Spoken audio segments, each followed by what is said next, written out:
mas eu tenho certeza que muita coisa a gente, retomando o estudo, nós vamos trazer à nossa memória e tirar muitas outras dúvidas. O tema do estudo é a iniquidade do DNA. Eu quero usar como texto básico Êxodo, capítulo de número 34. Abre lá a sua Bíblia em Êxodo, capítulo de número 34. E eu botei o versículo de número 7, mas eu vou começar a ler a partir do versículo de número 6.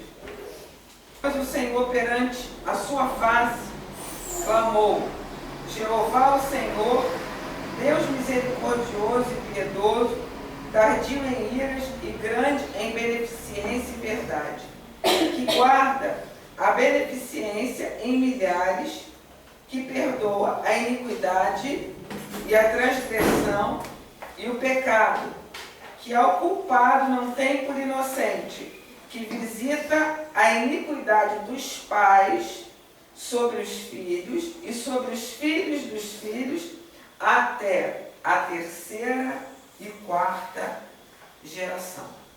Vou ler novamente o versículo de número 7. Que guarda a beneficência em milhares. Beneficência, o bem, a bondade em milhares. Que perdoa a iniquidade e a transgressão e o pecado. Que ao culpado não tem por inocente. Que visita a iniquidade dos pais sobre os filhos e sobre os filhos dos filhos até a terceira e quarta geração. Primeiro ponto que nós vamos atentar aqui, né? E você também já ouviu isso inúmeras vezes. O texto diz pecado, transgressão e iniquidade. Então, se diz pecado, transgressão e iniquidade, eu posso entender que são três coisas diferentes, sim ou não? Sim. Sim. O pecado, no hebraico, é catar, desviar do caminho. Gênesis capítulo de número 4, versículo de número 7 e 31 e 36. Vamos ler. Se fizer o bem, não será aceito, mas se não fizer, saiba que o pecado o ameaça à porta, e ele deseja conquistá-lo, mas você deve dominá-lo. Esse texto aqui, ele fala da situação de quando Caim mata Abel, porque Caim, ele sente ciúmes, inveja de Abel. Aí o texto diz assim: se você fizer o bem, não será aceito, mas se não fizer, saiba que o pecado o ameaça à porta. Aqui é como se estivesse iniciando um processo aonde ele tivesse condição de fazer o que nesse primeiro momento? De não fazer. De não fazer. O pecado, ele bate, aí Deus fala assim: ele deseja conquistá-lo. Então, quando ele bate a porta, ele já dominou a vida do homem? Não. Ele deseja o quê? Conquistá-lo. O pecado ameaça a porta, mas você deve o quê? Dominá-lo. Então, o pecado, é como se eu pudesse dizer o seguinte: o pecado é o começo do processo do desvio. Então, é um processo onde eu começo a me desviar do caminho da verdade. Gênesis 31, 36. Jacó ficou irado e queixou-se a Labão: qual foi o meu crime? Que pecado cometi para que você me persiga furiosamente? Eu estou trazendo textos onde a Bíblia fala separadamente das três situações: pecado, transgressão e iniquidade. Então, no hebraico significa catar, desviar do caminho. Eu te dei dois textos trazendo onde diz a palavra pecado.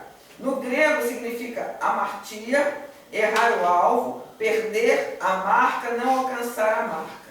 Romanos 3, 23 e 6, 23. Pois todos pecaram e destituídos estão da glória de Deus. Romanos 6, 23. Pois o salário do pecado é a morte, mas o dom gratuito de Deus é a vida eterna em Cristo Jesus, nosso Senhor. Então, o pecado não é simplesmente infringir a lei, mas rejeitar a vontade do Senhor. Quando nós começamos lá, lemos o primeiro texto de Caim em relação a Abel, ele tinha toda a condição de fazer a vontade de Deus e de rejeitar aquilo que ele sabia que era errado.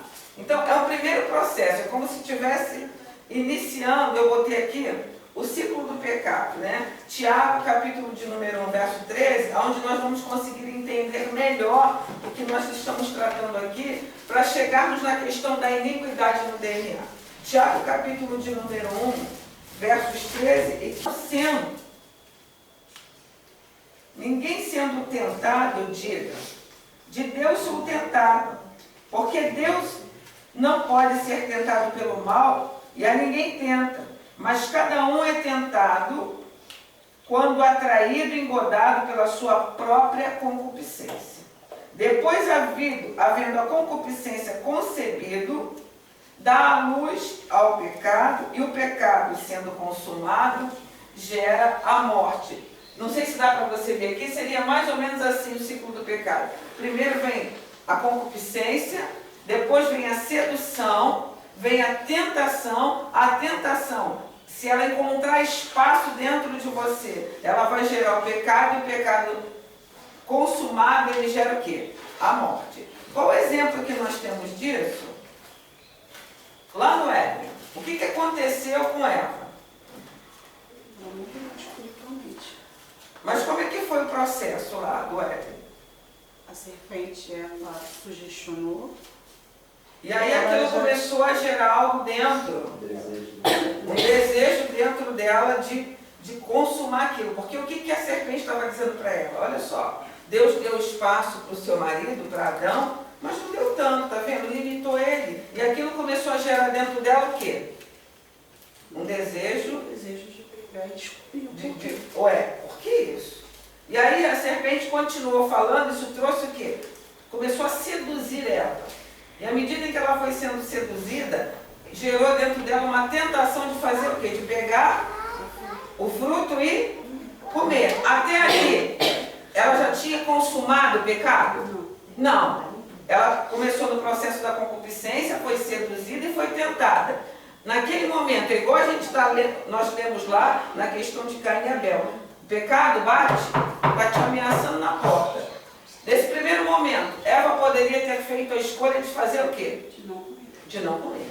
Ela tinha condições de não comer, de escolher fazer a vontade do Senhor, que a vontade do Senhor e a ordem expressa era para que ela não comesse do fruto.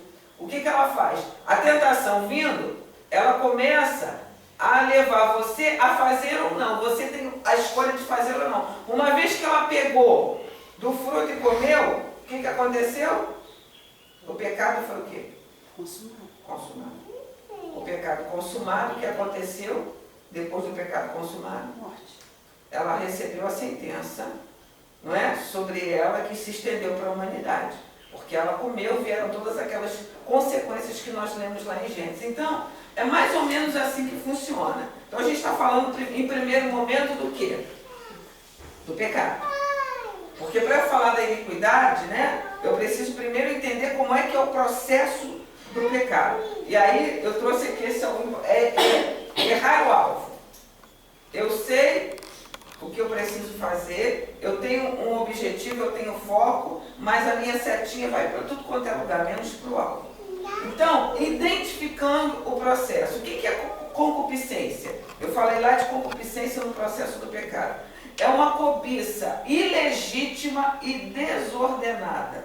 Significa importunar alguém sem descanso, euperistate, isso já é a sedução. Então, processo do pecado, como é que funciona? Vou voltar lá.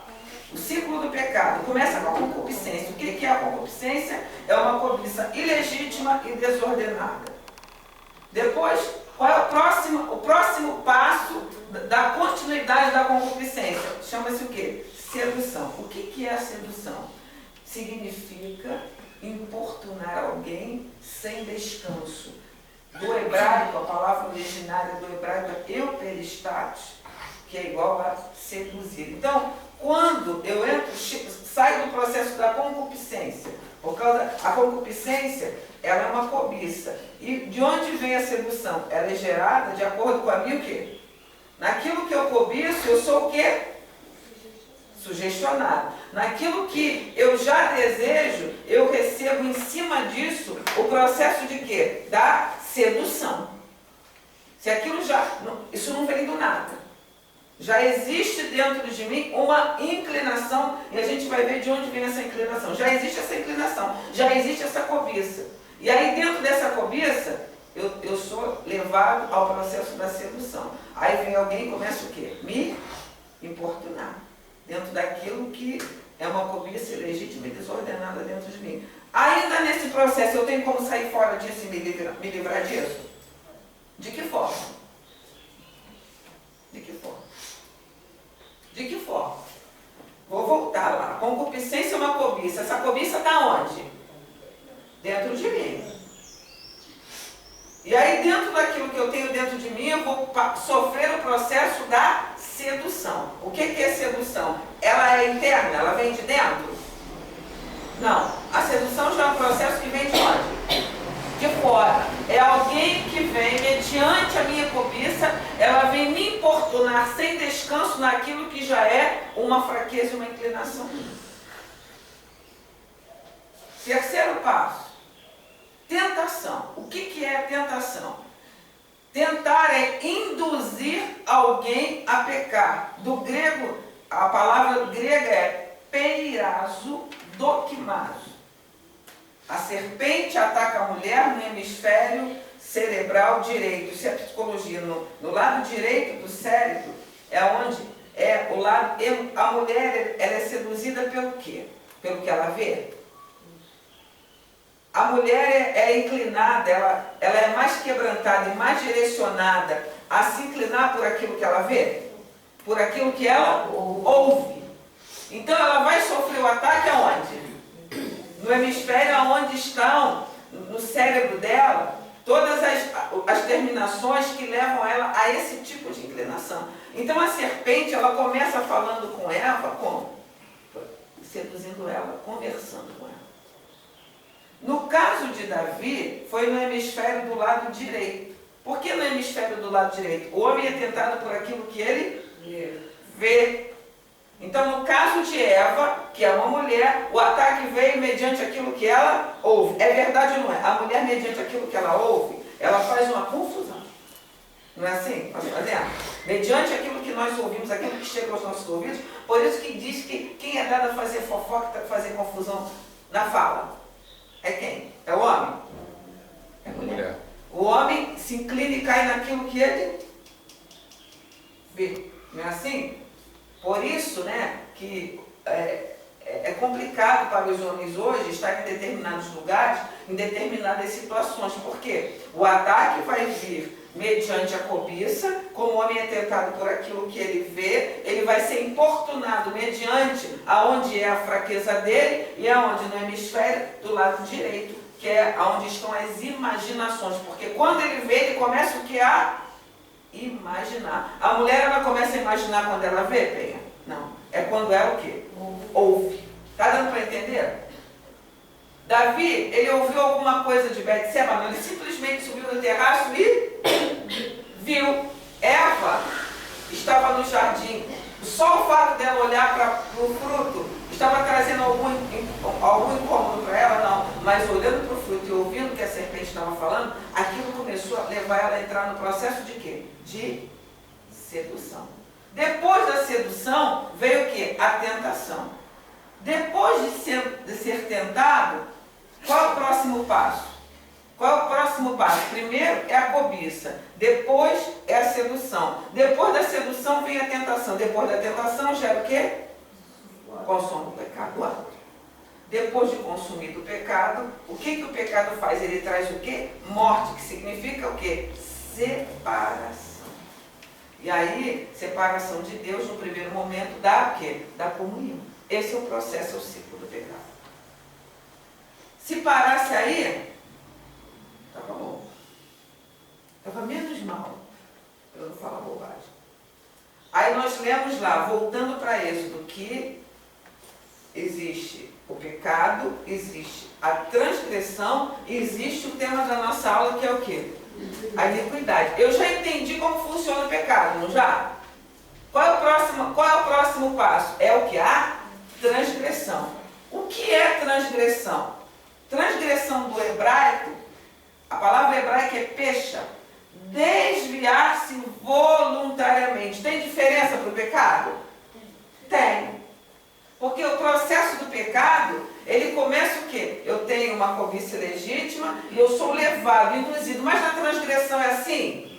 Não. Eu já tenho a consciência, já concebi e voluntariamente eu pratico aquilo.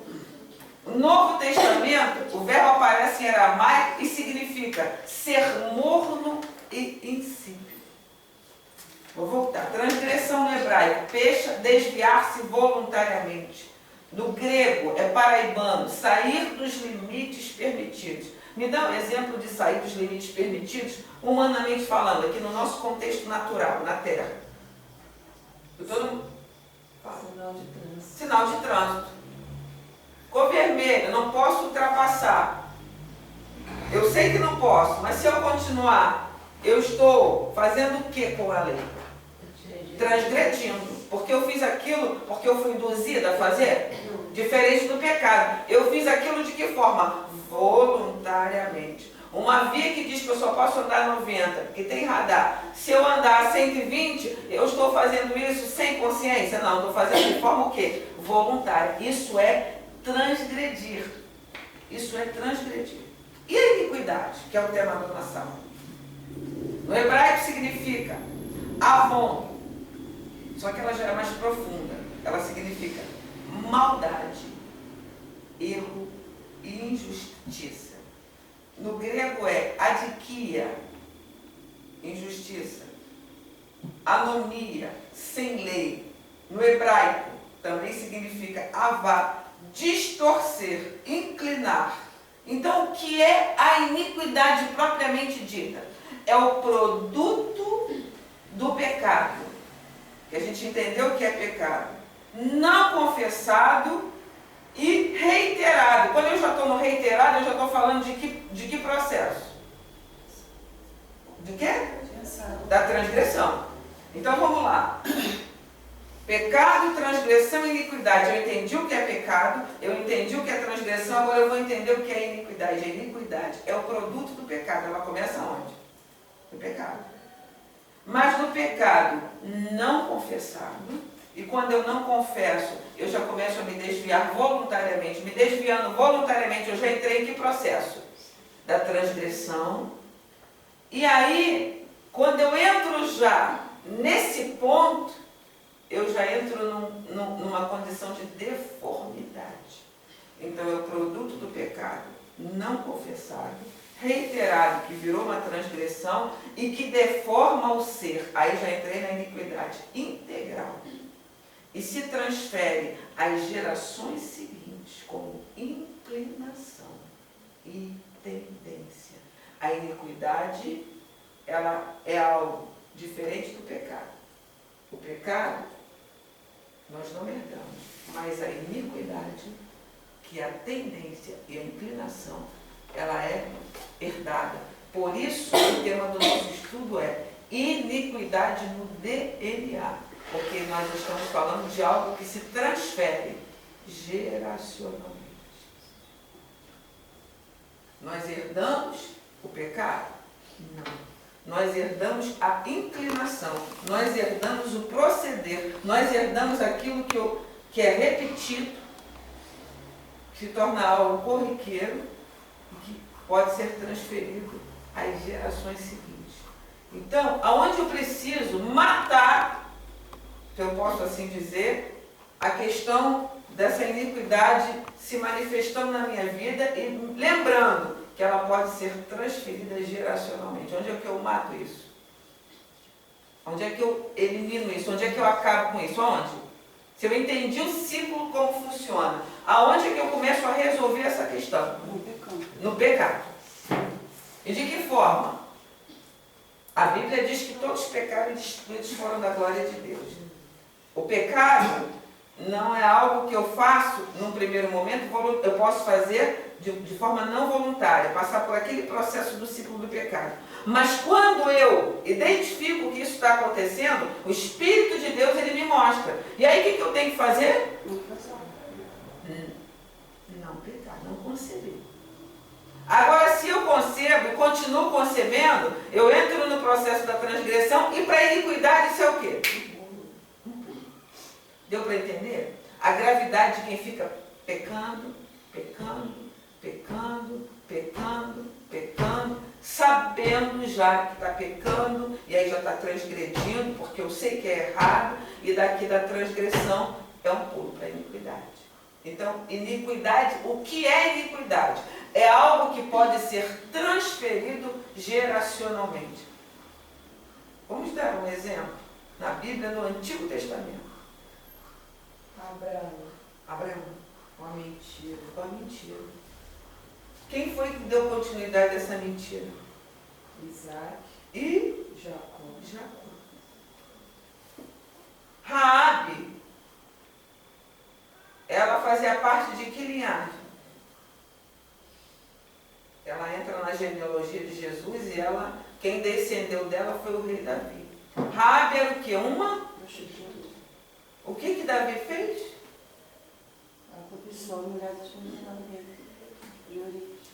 Então a iniquidade é algo que pode ser transferido. Mas não necessariamente, porque alguém fez isso lá atrás, eu preciso repetir hoje. Amém? Eu tenho hoje em Cristo Jesus a condição de não repetir a história e de não ter essa manifestação dessa iniquidade sendo transferida para a minha vida. Mas ela está lá. Vou dar um exemplo prático. Era para Davi estar no terraço naquele dia e naquela hora? A Bíblia diz que naquele tempo e naquele dia, aonde é que eram para os reis estarem? Na primavera, era onde? Na guerra. Quando eu desobedeço uma ordem expressa de Deus, de viver aquilo que Ele escreveu para mim naquele tempo, naquele momento e naquele dia, eu me coloco numa situação de risco. O que Davi fez? Ficou. Nisso que ele ficou, ele foi parar no terraço. E daí da história do terraço, todos nós já conhecemos a desgraceira que acompanhou não somente a vida de Davi, mas se estendeu para quem? Para os seus filhos. Haja visto que o irmão fez o que com a irmã?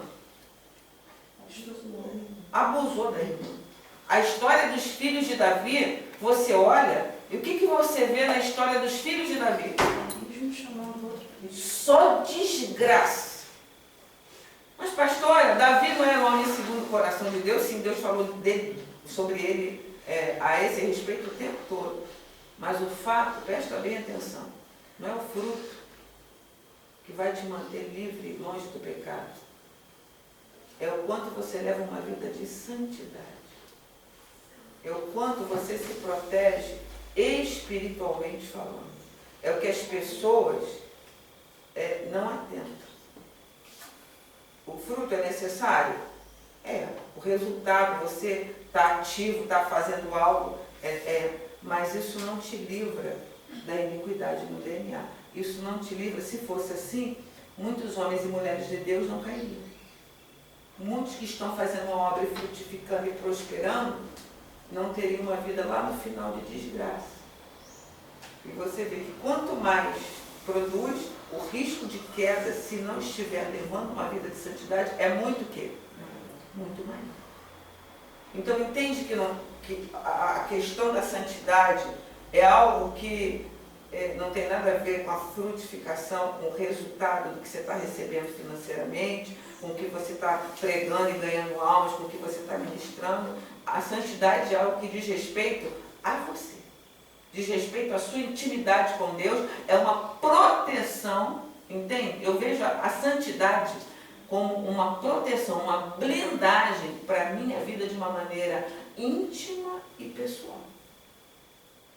Porque podem ter pessoas que estão fazendo a obra, pregando, ministrando, sendo usado para curar enfermos e não estar levando uma vida de santidade. Podem haver pessoas assim? Sim.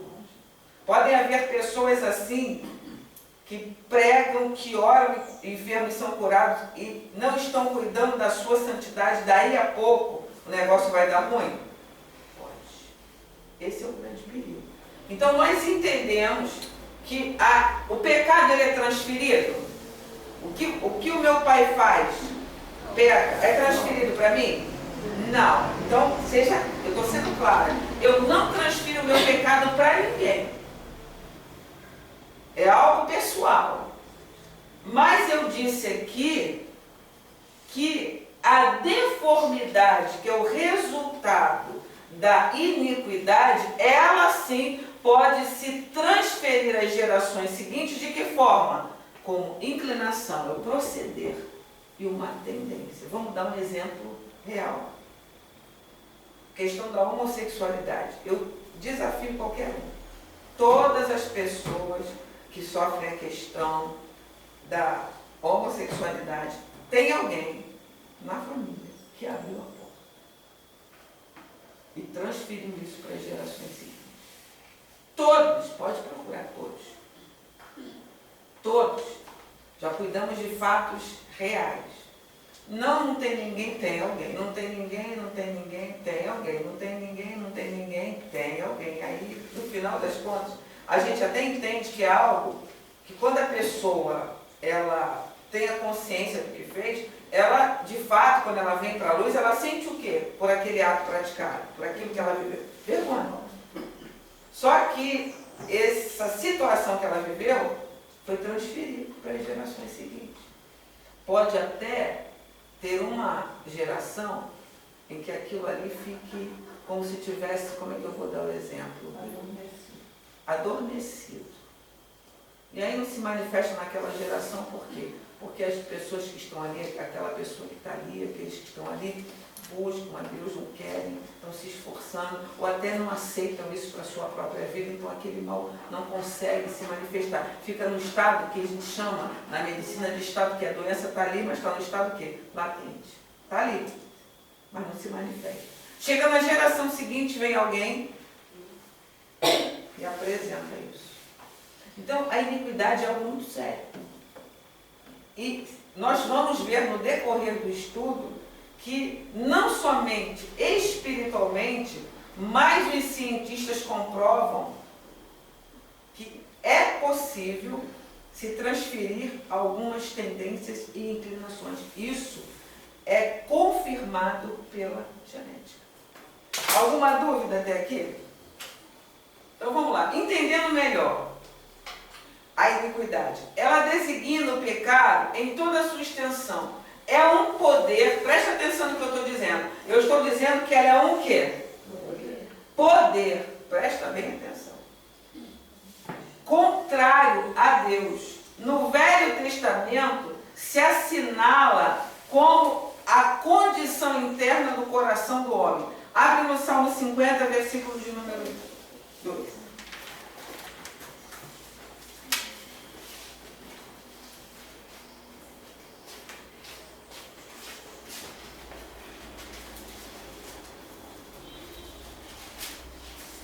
Salmo 50,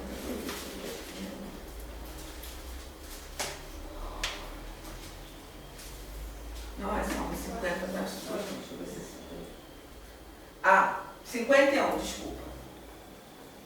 51. Salmo 51. Tem misericórdia de mim, ó Deus, estou lendo a partir do verso 1.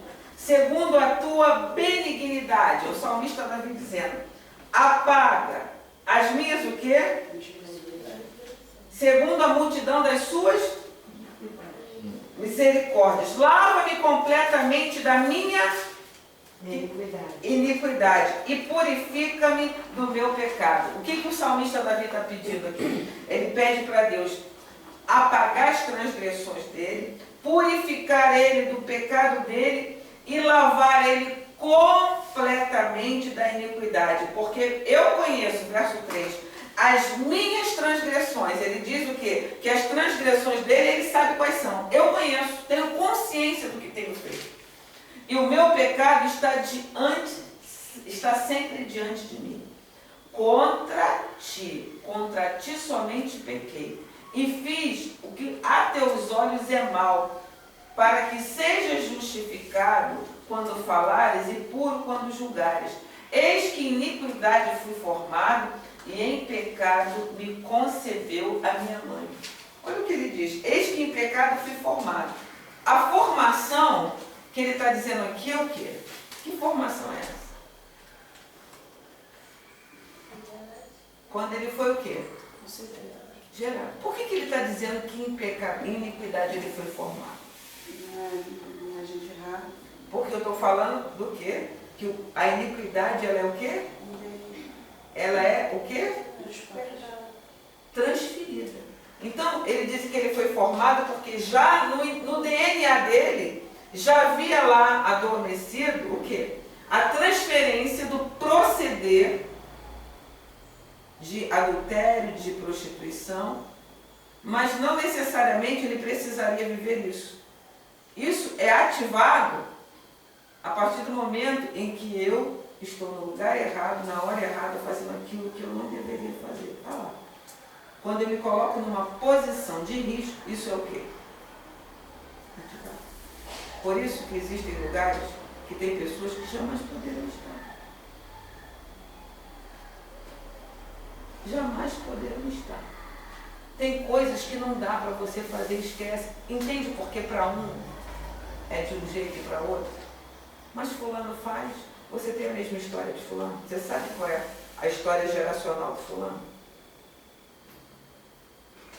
Dependendo da sua história geracional, tem lugares e situações que você não vai poder assistir. Por quê? Aí a gente vai entender mais lá na frente como isso é acionado. Estava lá adormecido dentro de Davi? Estava ou não estava? Estava. Necessariamente precisaria se ativar? Não. Isso poderia ser completamente quebrado, aniquilado da vida dele. Mas ele deu ocasião. Quando deu ocasião. Aí a gente entende porque tem muita gente no ministério, na obra, no reino de Deus, e de repente acontece o quê? Porque tem situações que nunca vão para dentro. Jamais. Aí a gente tem a eterna mania. Eu conheço líderes. É uma coisa impressionante. Eu tenho avaliado e estudado a esse respeito. Uma das coisas que mais a soberba, uma das coisas, deixa eu usar uma palavra melhor, uma das coisas que mais importuna pessoas que exercem ministério de louvor. Sabe o que é? Mas qual uma das inclinações que uma boa parte deles tem, eu não posso dizer uma grande parte, mas parte dos que ministram louvor tem. Tá? Mas eles são atacados numa área da iniquidade muito interessante. Sexualidade. Uma boa parte de pessoas envolvidas no ministério de louvor. É impressionante. Aí eu estava avaliando. Lúcifer, ele era o quê? Regente. Ele era responsável por fazer o quê para Deus? E aí a gente junta isso com o estudo lá dos Néfios. O que é que ele fez para entrar na terra e fazer uma bagunça maior do que a gente possa imaginar que se perpetua até hoje? A mistura de quê? Ele entrou na terra junto com os anjos caídos e ele fez o quê? O relacionamento dos anjos caídos com quem? Com as mulheres. Ele atua diretamente aonde? Na sexualidade. E aí ele era responsável pela adoração. O que ele faz hoje? Ele pega os ministros de louvor e atua aonde na vida dele? Sexualidade. Na sexualidade. Na sexualidade. E aí a gente puxa um fio de meada, né? Quem ministra louvor, se não tiver cuidado, tem tendência ao quê? A achar o quê? Quem é muito bom. A achar o quê? Que é o dono da... Na verdade. Não, da voz. Da voz. Da voz. Havia soberba em Lúcifer?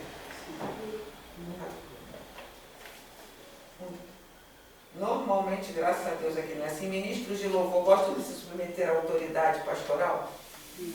Gostam de assistir culto e assistir palavra? Não. Normalmente eles são como se fosse um grupo o quê? Normalmente não. Acontece em alguns lugares que eles se colocam como um grupo o quê? Independente. Eles fazem, O que querem. eles assistem, O que querem. vão ao culto Se quiser. e depois de fazer essa bagunça toda, chega na hora de ministrar louvor, Não tem. vai lá pra frente, faz o quê? Só canta. E aí a gente vê a bagunça que fica. Mas voltando, essa questão da iniquidade no DNA. É por isso que tem situações, cada um sabe a sua história passada, a sua história familiar, e tem coisas que você nem sabe. Então é por isso que quando Deus diz para você, não é para ir, não vai. Não é para estar, essa pessoa não serve para a sua companhia, porque o que pode acontecer com a sua história genética? Se você estiver num ambiente com as pessoas e no lugar que não é para estar, isso aqui pode ser o quê? Ativado. Ativou. Para se livrar disso, eu vou te dizer uma coisa, é o quê? Difícil. Uma miséria. É uma miséria. É uma miséria. Então, enquanto não se expôs, não viveu, não foi ativado, não está ali aquilo latente, corre atrás, descobriu que existia isso, começa a orar, começa a clamar a Jesus. Mas uma vez que experimentou, Sim. uma vez, eu conheço pouquíssimos casos, mas Deus é todo poderoso para fazer infinitamente mais, de pessoas que viveram homossexualidade e que hoje saíram, estão bem. Eu não disse que eu não conheço nenhum. Eu disse que eu conheço pouco. Como é que é a luta para você ajudar alguém assim? Mas sabe o que acontece? A gente fala assim, não vai. Não adianta. Não é para você. Porque isso aqui está lá, está escrito, a gente acabou de ler aqui. E se eu começo a insistir nisso, aí eu entro numa outra esfera, que é na esfera da rebelião. Os membros de um homem pecador são instrumentos de iniquidade. Depois a gente vai lá em Romanos 6,13. A Bíblia diz que todo aquele que invoca o nome do Senhor deve se afastar da iniquidade. Por que diz afastar? Porque existem, é o que eu estou dizendo, situações que vão me levar a viver essa questão da iniquidade. Então, para que isso não seja ativado e eu não viva isso, eu preciso fazer o quê? Fala, Márcio. Me afastar. E é fácil? Não. Porque isso acompanha todo um processo, né? Da concupiscência, da sedução. Entendeu o peso que é até chegar na iniquidade? Da concupiscência, da sedução, da tentação, do pecado, da morte, que é a separação entre o homem e Deus. Aí entra na transgressão, eu já estou sabendo que é errado, eu continuo fazendo, e depois disso eu consigo ativar a iniquidade no meu DNA. Aí já é. Aí Deus é poderoso para fazer infinitamente mais, mas é o samba do crioulo todo. E quem está me ouvindo e trata de pessoas assim sabe disso. É um cai e levanta. Por que é um cai e levanta? Porque não obedece. Não pode? Não pode. É tudo que você tem em rede social, é tudo que você pode ver? Tem pessoas que pode ver alguém com a roupa apertada, tem outras que só Jesus. Você falou aí, quem vive isso já sabe. E leva outras pessoas a viverem de que forma? E está inocente nisso? Não. Então, nós vamos avançar para você entender como é que a questão do aspecto ambiental ele influencia isso e o aspecto do DNA. Existe um DNA, eu coloquei aqui só para aguçar a sua curiosidade, né? E você já me ouviu falar disso? Os cientistas descobriram um percentual de um DNA que eles achavam que não servia para nada. E eles intitularam esse DNA de DNA o quê? Lixo. Só que esse DNA lixo é o DNA que se conecta com o meio ambiente e faz essas coisas acontecerem. Comprovado cientificamente. É ele, esse DNA lixo, que faz a conexão com o meio ambiente. Então a gente precisa ter muito cuidado. Foi como foi dito aqui. Tem certas coisas que para mim não dá e não vai dar nunca. Até porque a Bíblia é clara quando diz que a nossa natureza humana é uma natureza o quê? Pecaminosa, corruptível. Eu estou suscetível a pecar só um dia na semana? Constantemente. Constantemente. E esse meu corpinho aqui, essa minha natureza corruptível, um dia ela vai alcançar a incorruptibilidade. Mas quando vai ser esse dia? No arrebatamento. Então, até o arrebatamento, o que eu tenho que fazer? O que eu tenho que fazer? Cuidar da minha santidade. O que pode para um, não vai poder para outro. A gente tem mania de querer copiar. A tua história é igual a de todo mundo? A tua genética é igual a de todo mundo? A sua história geracional é igual a de todo mundo? Não. Então, você precisa viver a sua história. Ah, mas eu queria, o que tem de mais? O que tem de mais que a tua destruição? Ou seja, ou vive uma vida de restrição. Entende o que é restrição? O que é restrição? Limite. Limite. É igual alguém que tem problema, por exemplo, de estômago. Tem certas coisas que na alimentação dela está o quê? Restrito. Restrito significa tem limite. Coisas que não vão poder. E é só de vez em quando, isso é para sempre. Para sempre. Então existem coisas na sua vida, enquanto você estiver aqui nessa terra, nesse corpo corruptível, que é para sempre. O grande problema das pessoas é o quê? Aceitar isso. Mas e aí, eu vou ser obrigado? Então eu sinto muito, a história é sua. Até como você ouviu. Você teve a oportunidade lá no passado de não ativar isso, não teve? Aproveitou a oportunidade? Fez o quê? Concebeu. Uma vez que concebeu, como é que fica? Por que eu estou trazendo a questão do DNA? Porque é algo que vai além das suas forças humanas. É algo que está ligado à sua genética. A iniquidade está ligado à sua genética. E quem é que visita a iniquidade? É Deus. Entende bem? Não é o diabo, não. O diabo, ele se aproveita das nossas fraquezas, dos nossos pecados, das nossas brechas. Mas quem visita, quem castiga, pastora, Deus castiga. Às vezes a pessoa está vivendo coisas na vida dela porque ela está sendo visitada, presta atenção nisso, geracionalmente. Isso é sério demais.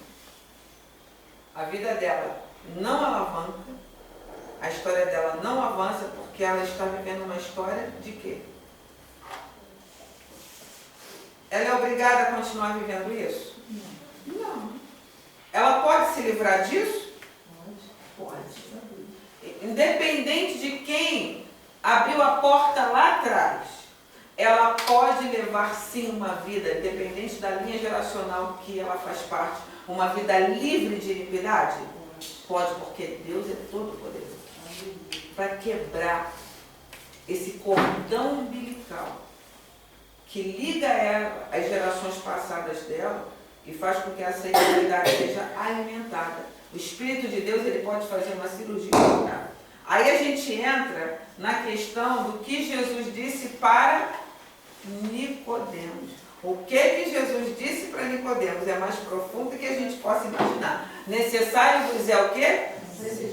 Então, quando eu passo pelo processo do novo nascimento, eu recebo uma espetacular, uma extraordinária oportunidade de quebrar isso aqui na minha vida. Porque eu tenho a oportunidade de, pelo sangue de Jesus, ter o meu DNA o quê? Transformar. Eu posso ter o DNA de quem? De Deus. É isso que eu preciso pedir. Deus, eu não quero o DNA da iniquidade na minha vida, eu quero ter o DNA. Mas para isso, eu preciso passar por um processo. Qual é o processo? Do novo nascimento. O processo do novo nascimento é algo de pim, apertou o botão? Não. Envolve inúmeras coisas. E a primeira dela, eu me submeter. Quantos querem se submeter? Poucos. Por isso, poucos levam uma vida livre disso aqui. Não tem jeito. Quer levar uma vida livre disso aqui, tem que nascer de novo. E nasceu de novo, tem que continuar debaixo desse processo do novo nascimento, sendo encharcado da presença de Deus, por isso que a Bíblia diz, não diz, foi lavado pelo sangue de Jesus, não diz, sendo lavados. Sendo lavado significa o quê? Que é um processo o quê? Contínuo. Hã? Contínuo. É gerúndio, sendo lavados, purificados. O tempo inteiro eu preciso clamar pelo quê? Pelo sangue. Jesus me purifica com seu sangue, me lava. É um processo contínuo, diário, constante, sendo purificado, sendo lavado, sendo regenerado pelo poder da palavra de Deus, recebendo. Jesus me purifica com seu sangue, me lava pelo poder regenerador da tua palavra. Isso é um processo que nós vamos viver até o arrebatamento da igreja lá na eternidade. Algo vai continuar acontecendo que a gente já entendeu, que a Bíblia diz que a palavra de Deus, ela não vai o quê? Ela não vai passar. Então, a palavra de Deus nesse processo, ela é o quê? Primordial. Primordial. Então, a Bíblia diz que todo aquele que invoca o nome do Senhor deve se afastar da iniquidade. Deve se afastar. 2 Timóteo, capítulo de número 2. Falta quanto aí? 2 Timóteo, capítulo de número 2, verso 19.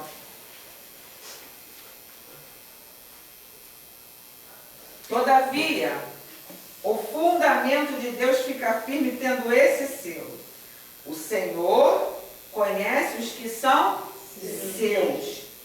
Conhece aqueles que foram gerados de novo. E qualquer que profere o nome de Cristo, faça o quê? Aparte-se. Ele não diz do pecado, ele diz aparte-se de quê? Da iniquidade. E todo aquele que profere o nome de Cristo, aparte-se da iniquidade. Ora, numa grande casa não somente há vasos de ouro e de prata, mas também de pau e de barro, uns para a honra, outros, porém, para a desonra. De sorte que se alguém se purificar dessas coisas, será vaso para a honra, santificado e idôneo para o uso do Senhor, e preparado para toda boa obra. Foge também de quê?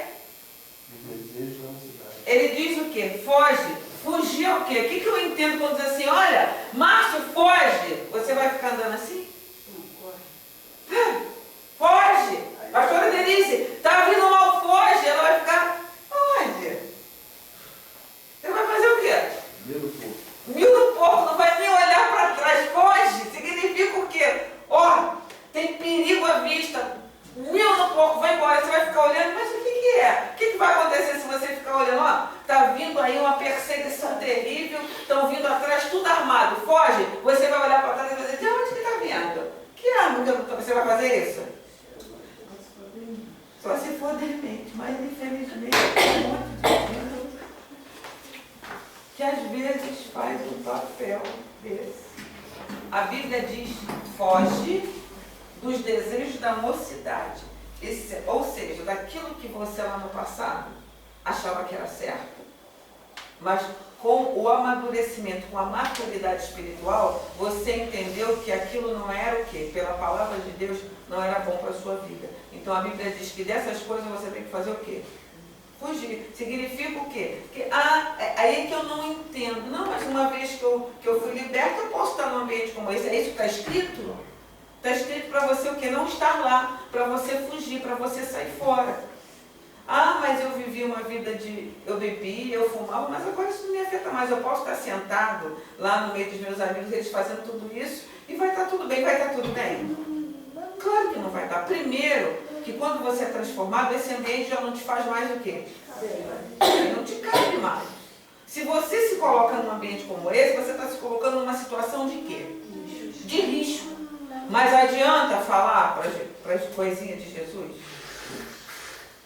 A gente fala e as coisinhas de Jesus fazem o quê? Faz. Aí depois, dá tudo errado. Aí dando tudo errado, vem com cara de quem caiu do caminhão da mudança. Alguém que cai no caminhão da mudança, vem como? Todo arrebentado. É assim ou não é que acontece? Então, errar o alvo é pecado. Sair dos limites arbitrariamente chama-se o quê? Transgressão, para ficar bem massificado. Errar o alvo chama-se o quê? Repete para mim. Pecado. Vou perguntar de novo que é para todo mundo responder. Errar o alvo é o quê? Pecado. Errar o alvo é o quê? Pecado. Sair dos limites arbitrariamente é o quê? O que é sair arbitrariamente? De forma o quê? Voluntário. Então, sair dos limites arbitrariamente é transgressão. A tendência ou inclinação da flecha, sabendo eu que inclinando a flecha eu não vou acertar o alvo, isso se chama o quê? Iniquidade. Iniquidade. Ou seja, tem um alvo, eu sei aonde a minha flecha tem que atingir, mas voluntariamente eu inclino a flecha para ela não acertar o alvo. Eu estou praticando o quê? Uma iniquidade. Então, a palavra Torá, ela também tem um significado de arco e flecha. Arco e flecha. Ou seja, as leis de Deus, elas têm o quê? Um alvo e uma direção. As leis de Deus, elas têm um alvo e uma direção. Eu preciso estar com o meu arco e a minha flecha bem o quê? Direcionados e posicionados. Porque se eu inclino, eu corro um forte risco de entrar no processo de iniquidade. Então vamos lá. Assim como eu falei no primeiro momento, eu tratei de que ciclo? Do ciclo do quê? Do processo de quê? Pecado. Do pecado. Aí agora, para ficar bem massificado, nós vamos tratar do ciclo de quê? Da iniquidade. Da iniquidade. A iniquidade, ela também tem um ciclo. O que é o ciclo? Ele trata do... O que o ciclo trata? Processo. Do processo. Como é que o negócio começa e aonde ele vai dar, não é assim? Então, o pecado tem um ciclo. Nós entendemos o ciclo do pecado. O pecado começa com o quê? Se nós entendemos o processo e o ciclo. Desejo. Com desejo, com a concupiscência. E qual é o final do processo do pecado? Consumação, que é igual a quê? Morte. Então o processo, o ciclo do pecado, ele começa com forte desejo, que é a concupiscência, e o final do processo é o quê? Morte, que é o quê? Separação de Deus. O ciclo da iniquidade. Como é que ele começa? Como é o processo? Para a gente entender como que deve ser o nosso caminhar. Então o nosso caminhar deveria ser na graça de Deus. Né? Porque nós fomos salvos pela graça. Deus nos concedeu um favor imerecido. Que favor imerecido é esse? Nós não merecíamos ser alcançados por tão grande salvação e fomos. Então, a partir do momento que eu tomo conhecimento dessa graça que está à minha disposição, eu tenho que caminhar como? Segundo a graça. Segundo o plano da salvação que está proposto para a minha vida e para a vida de todos aqueles que desejam. Abre em Tito, capítulo de número 2. Capítulo de número 2, versos 11 e 12. Então vamos lá. Porque a graça de Deus se há manifestado, trazendo salvação a todos os homens. É o que eu acabei de dizer. Versículo de número 12. Ensinando-nos que renunciando à impiedade e as concupiscências mundanas, vivamos neste presente século de forma o quê? Sóbria, justa e piamente, aguardando a bem-aventurada esperança e o aparecimento da glória do grande Deus e nosso Senhor Jesus Cristo, o qual se deu a si mesmo por nós para nos remir de quê? De toda a iniquidade e purificar para si um povo seu, especial, zeloso de todas as boas obras. Fala disso e exorta e repreende com toda a autoridade. Ninguém te despreze. Ou seja, o meu caminhar tem que ser debaixo de quê? Da graça. Da graça. Então, o pecado, ele me faz o quê? Ele me faz cair para fora dessa graça. O ciclo da iniquidade, ele começa aonde? No pecado. Então, eu não posso sair da graça de Deus. Eu tenho que entender, como está escrito aqui na Epístola de Tito, que a graça de Deus, ela se manifestou para trazer salvação. E ela me ensina que se eu renunciar, o papel de renunciar é de Deus? Não, é meu, é uma atitude minha. Se eu renunciar à impiedade e as concupiscências mundanas, eu aprendi o que é concupiscência. O que é? É algo que vem de mim, é algo, um desejo intrínseco. É algo que eu quero fazer, mas que eu sei que é o quê? Errado. Então, a concupiscência, eu preciso fazer o que com ela? Eu preciso renunciar. Eu preciso renunciar significa o quê? Abrir mão. Abrir mão. Eu quero muito, a minha carne quer, mas eu entendi que é errado, então eu vou fazer o quê? Abrir mão. Se eu não abrir mão, eu estou me colocando como forte candidato a entrar no ciclo do quê? Do pecado. E parar onde? Na iniquidade. Então, existe a parte que é nossa. E a parte que é nossa, Deus vai fazer? Não. É fácil. É por isso que a salvação é alcançada por esforço. Jesus já fez tudo, mas existe a parte que cabe a mim e cabe a você. Essa Deus não vai fazer. Então, a luta diária nossa não é, entende que a nossa maior luta não é contra Satanás. É contra Satanás? É contra nós mesmos. É contra os nossos próprios desejos. Porque Satanás e seus demônios, eles se aproveitam de quê? Das nossas fraquezas. Dos nossos desejos errados. Se ele não tiver esse alimento, ele vai ter como atuar? Não vai ter. Vai ter? Se ele não tiver as nossas concupiscências, não é? Se ele não tiver as nossas transgressões e as nossas iniquidades, ele vai ter como atuar? Não. Não. Então a nossa maior luta é contra os desejos da nossa carne. Esse é o nosso maior desafio. E como é que eu venço os desejos da minha carne? Estando desuntada da alma e me afastando daquilo que a minha carne muito quer. Ah, Deus vai tirar, escuta. Escuta definitivamente. Tem coisas que Deus, é você que vai ter, está escrito, fugir. Eu entendi isso perfeitamente. Ah, aí por que é muito fácil a gente dizer, mas Deus não tirou? A gente está dizendo que a culpa do meu pecado é de quem? Deus não tirou, a culpa é de Deus. Ah, eu estou dizendo, por que Deus não tirou? Estou dizendo que a culpa é de quem, Márcio? De Deus. De Deus, né? Aí eu não assumo. Ah, mas foi Deus, Deus podia ter tirado isso de mim. Ou seja, eu vivi isso porque Deus... Quem é o culpado? Isso é verdade? Não. Mas a gente faz às vezes ou não faz assim? A gente já ouviu ou já não ouviu gente falando assim? Mas eu não entendo por que Deus não tirou isso de mim. Ah, não entende não, porque Ele disse que era para você fugir. É por isso que Ele não tirou, porque quem tinha que sair fora da pouca vergonha era eu e você.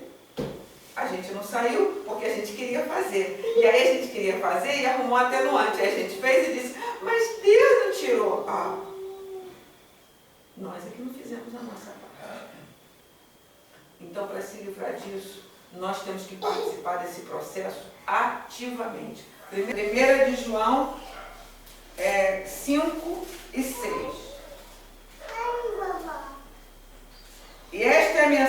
que dele ouvimos e vos anunciamos, que Deus é luz e não há nele treva alguma. Se dissermos que temos comunhão com ele e andarmos em trevas, mentimos e não praticamos a verdade. Mas se andarmos na luz, como ele na luz está, temos comunhão uns com os outros, e o sangue de Jesus Cristo, seu Filho, nos purifica de todo o pecado. O pecado, ele nos faz cair da graça. Ou seja, quando a gente diz que tem comunhão com Jesus e anda nas trevas, nós estamos fazendo o quê? Mentindo. O pecado, ele nos faz cair da graça.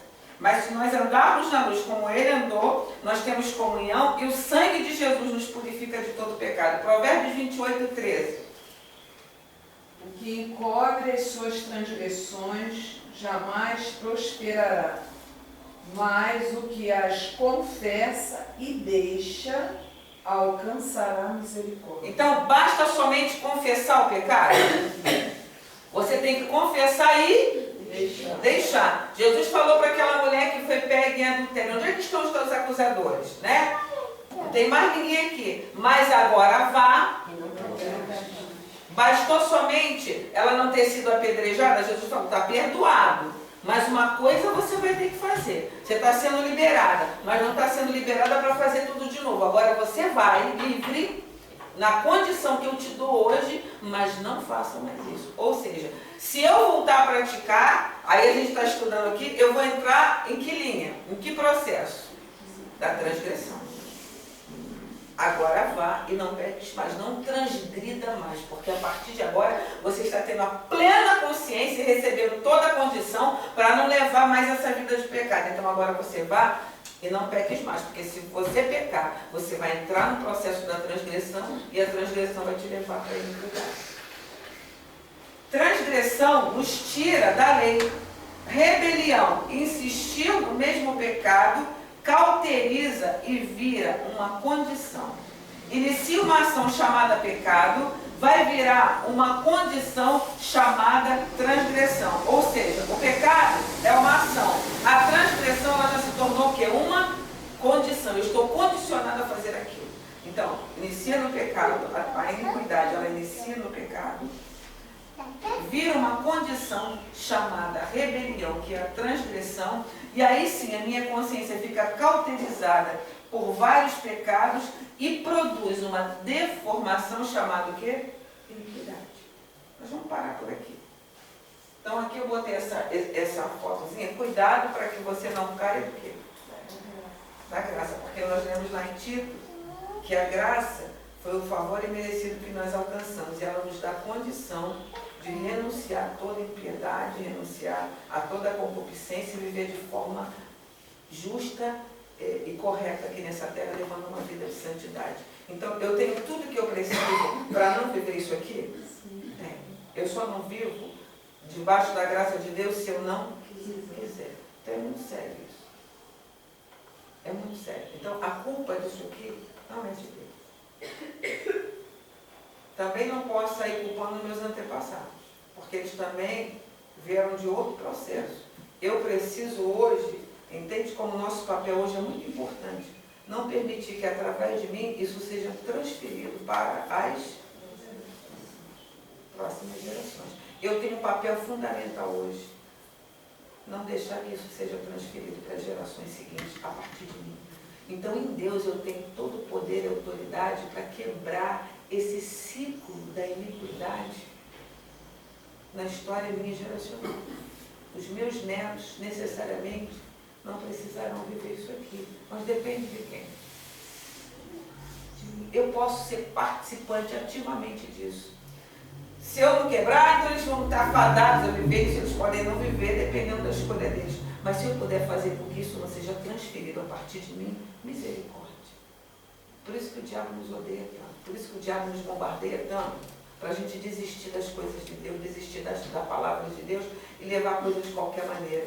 Né? Eu vou falar, porque já está na mídia, existe uma igreja aí que a pastora posou nua, pelo amor de Deus. para dizer que ela está indo contra. E falo isso mesmo com verdade e veracidade, porque eu não posso falar mal da pessoa, mas eu posso sim. A Bíblia me dá essa condição de condenar as obras infrutuosas das trevas.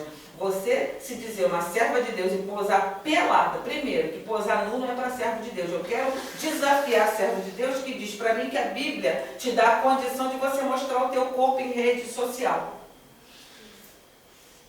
E muito menos apoiando algo que a Bíblia condena, que é uma prática. É a prática. Não condena as pessoas, condena a prática do homossexualismo. Mas você posa pelada no meio de dois homossexuais. Qual é o exemplo que está se dando para a família? De imoralidade. E botar Deus nesse meio, eu tenho certeza que não somente eu, mas outros líderes religiosos não vão concordar com uma atitude dessa. Como é que se sentiria um marido decente vendo a sua mulher posar nua no meio de dois homossexuais? Eles têm a escolha, a opção sexual que quiser, mas eu não posso, enquanto alguém que tem uma responsabilidade de levar a palavra de Deus, expor o Evangelho e a palavra de Deus é uma vergonha dessa. Para mim, é uma vergonha, fica aqui a minha indignação. É uma vergonha. Isso é uma iniquidade. Então, que nós possamos, dentro daquilo que nós temos recebido em Deus, levantar a bandeira da verdade, da santidade. É errado, é errado. Deus falou para você não fazer, não faça, obedeça. Primeiro, quem vai ser o primeiro favorecido com uma atitude de obediência? Em primeira mão, sou eu. Eu vou ser o primeiro a ser beneficiado com isso. Então, em nome de Jesus, que possamos ser uma igreja santa, porque essa que vai ser arrebatada, sem mancha, nem mácula, nem ruga, santa e irrepreensível. Amém, igreja? Vamos ficar de pé, vamos orar.